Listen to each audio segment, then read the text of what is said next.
Have you ever wondered what would happen if two of the biggest anti-heroes from Marvel got teleported into the boys' universe, where they don't need to hold back against any soup and can kill them all? Would Homelander and the Seven be able to take down Deadpool and Wolverine, despite their ridiculous healing factors? Our story starts with Deadpool and Wolverine, who, while traveling through time, find a portal gun that sends them straight into the boys' universe. The gun unfortunately gets destroyed as they land in this reality. Wolverine gets pissed at Deadpool for using the gun without a second thought. Deadpool apologizes and decides to take a look around this world while also looking for a way to fix their gun. Wolverine, on the other hand, just decides to go to a good bar and get drunk. At first, Deadpool thinks this world is just a normal Earth, but as he passes through the city, he sees all those superhero advertisements and realizes this world has superheroes who are straight up celebrities. These soups are using their fame to make money instead of working from the shadows. Deadpool really likes this idea and tries to sign up with a corporation. He goes to Vought, where Ashley takes his test. She can't believe Deadpool doesn't have any powers and can only fight well with guns and swords, but she knows what Homelander did to the last guy whose only superpower was being good in a fight. Although Deadpool tells her about his healing factor, she doesn't think much of it, until Deadpool cuts off his own hand and it starts regrowing. Ashley asks him to come back later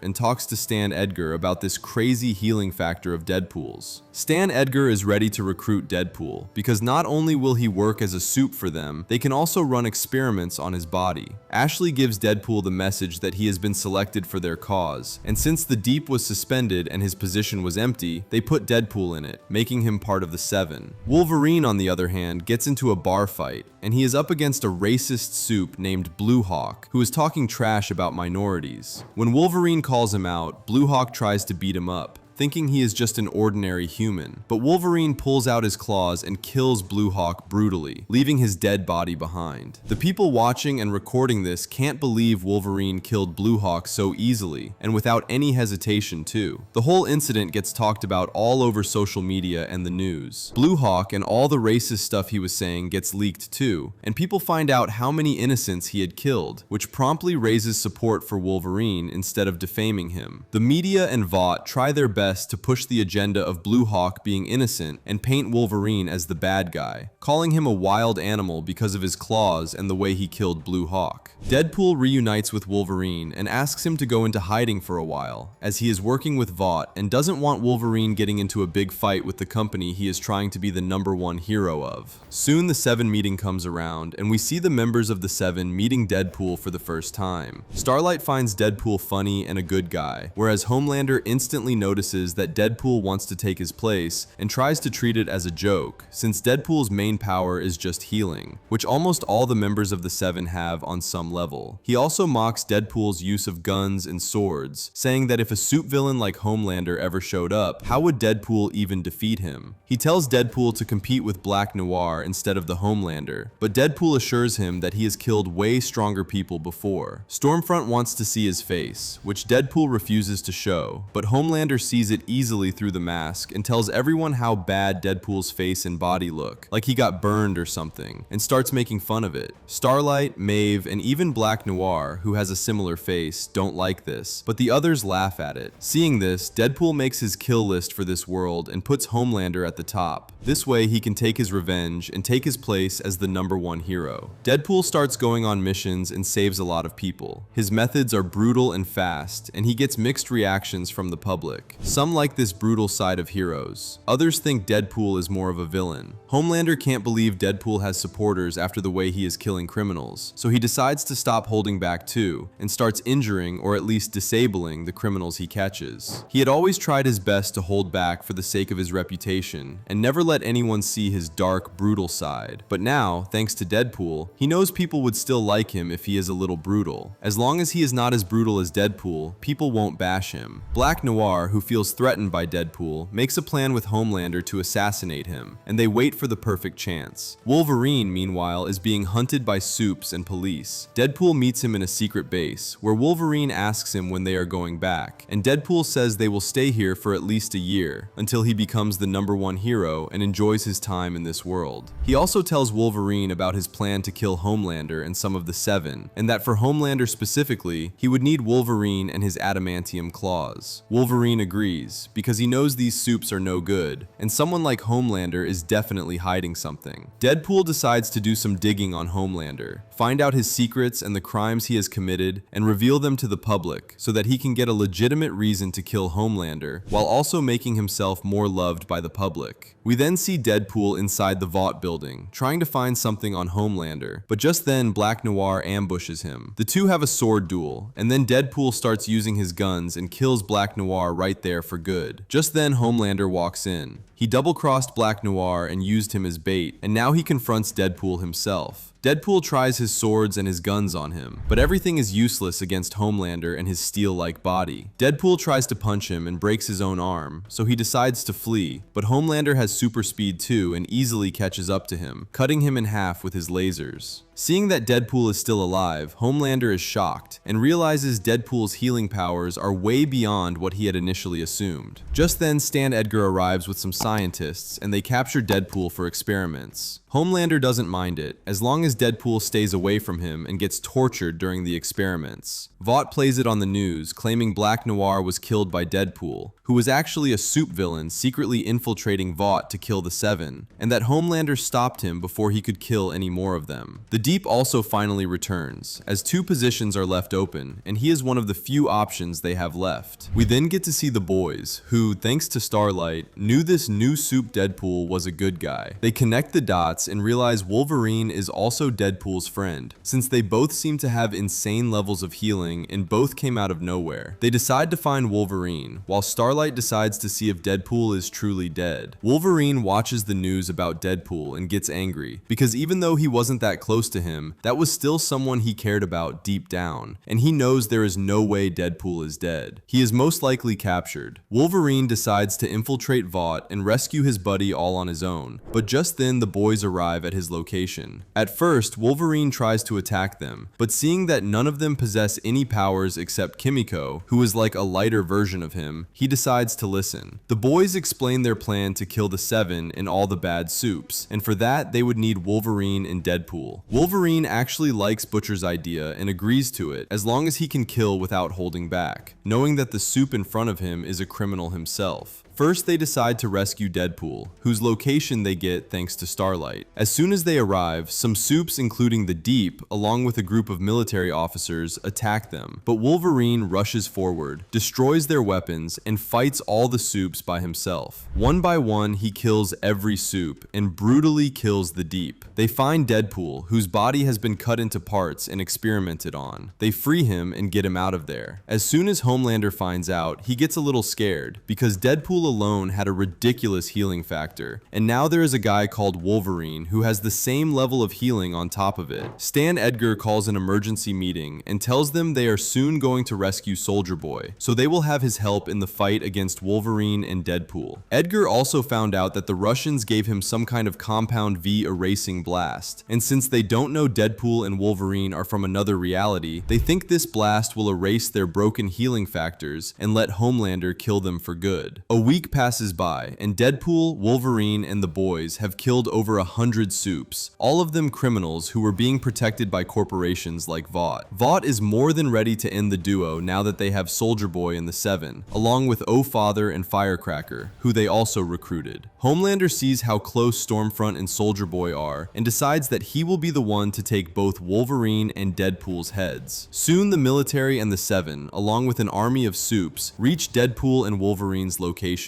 Little do they know, Starlight already snitched and told the boys the entire plan, and the boys are more than ready for the war. Deadpool ambushes A-Train first and slashes him down, but A-Train uses his super speed to get out of there. This was Deadpool's plan all along, and Wolverine ambushes A-Train from the other side, cutting off his legs and letting him die slowly. Seeing Deadpool, Homelander wastes no time and rushes at him. He takes Deadpool into the sky and starts punching him brutally, and Deadpool can't do anything because his swords and guns are useless against Homelander and his steel-like body. But then he gets an idea. He takes his sword and drives it into Homelander's ear, directly touching his brain and causing internal bleeding. Homelander drops Deadpool from the sky, breaking every bone in his body. Wolverine and the boys are fighting the military and the Soup Army, but they get overwhelmed by the Seven, which now has Soldier Boy, Maeve, Stormfront, Firecracker, and Oh Father. Starlight blinds everyone for a few seconds and uses this time to recruit Maeve, telling her this is the only chance they will ever get to take down Homelander. Maeve, Kimiko, and Starlight jump Stormfront and beat her brutally, and just then Soldier Boy arrives and starts fighting Maeve to save Stormfront. He is about to blast her, but Wolverine comes in and pierces Soldier Boy's chest. Soldier Boy and the others can't believe Wolverine can do that, because Soldier Boy has Homelander-like durability, which is even stronger than steel, and Wolverine's claws just went through it like it was normal human flesh. Wolverine starts doing more damage to him, and Soldier Boy, although stronger than Wolverine in pure strength, can't fight back much because he has lost too much blood, so he launches his radiation blast at Wolverine. The smoke clears, and we see that Wolverine got burned from the radiation, but he didn't lose his powers, and he didn't die. Instead, he instantly starts recovering from it, because this is the same guy who survived a nuclear blast head-on in Japan. Soldier Boy's mini nuclear blast is nothing in comparison. Wolverine then chokes Soldier Boy, and from behind, stabs him to death. Stormfront can't believe this and rushes at him, but Wolverine kills her too. Homelander comes down after beating Deadpool, and can't believe Stormfront is dead, and that Wolverine even managed to kill Soldier Boy, who was close to Homelander in strength and durability. He tries to run away, but Wolverine and Deadpool, who has recovered, grab him by his cape and start beating him up. Wolverine stabs Homelander, and Homelander fires his lasers at Wolverine and melts the flesh off his arm, only to see that Wolverine's bones are made of adamantium. He knocks Wolverine back and, going all out, starts punching him heavily. Deadpool uses the opportunity to stab Homelander in the ear again, which gives Wolverine the chance to recover, and then he stabs Homelander too. Maeve comes in and starts punching Homelander down. Butcher, who took Temp V, also uses this opportunity to take out all his anger over Becca on Homelander. Homelander begs for mercy, but Wolverine and Deadpool kill him for good. A year passes after this huge war that changed the course of this world forever. Every criminal soup is arrested and charged, and the good ones can finally focus on saving people rather than doing ads. Deadpool becomes the second best hero because Wolverine took the #1 position. He did the most during the war, and people love his bold, merciless attitude and find his claws way more interesting. As Deadpool enjoys his life as the second best hero and chills with Wolverine, Doctor Strange arrives and takes them both back to their own reality. But before leaving, Deadpool and Wolverine leave a message behind for the people of this world. They will come back someday to check up on it, and if they see any other evil soup like Homelander, they will give him a worse death than Homelander himself.